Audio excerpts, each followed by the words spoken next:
இந்த கேஸ் ஜெயிக்காது. ராசா கண்ணு ரோட்டில் அடிபட்டு இறந்ததாக தான் ஆதாரம் இருக்கு. உங்களுக்கு சம்மதம்னா அந்த போலீஸ்காரங்கிட்ட பேசி தேவையான பணம் வாங்கி தரேன். பசங்களோட எதிர்காலத்துக்கு தேவைப்படும். நீங்கள் தான் முடிவெடுக்கணும்.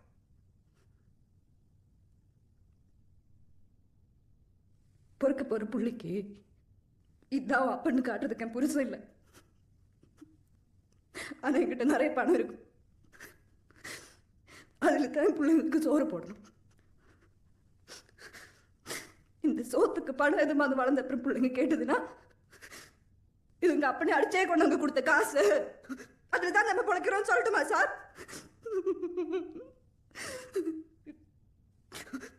எங்களை சாப்பிடிச்சாலும் எனக்கு நாதி இல்லதா? அதுக்கு கொலகாரங்க காசுல இந்த சோறு தின்ன முடியாது. இந்த கேஸ் தோத்தாலும் கவலை இல்லை. பிள்ளைங்க கிட்ட போராடி தோத்தேன்னு சொல்லிக்கிறேன். முடிஞ்சதுன்னா அந்த கொலகார போலீஸ்காரங்களுக்கு தண்டனை வாங்கி கொடுங்க.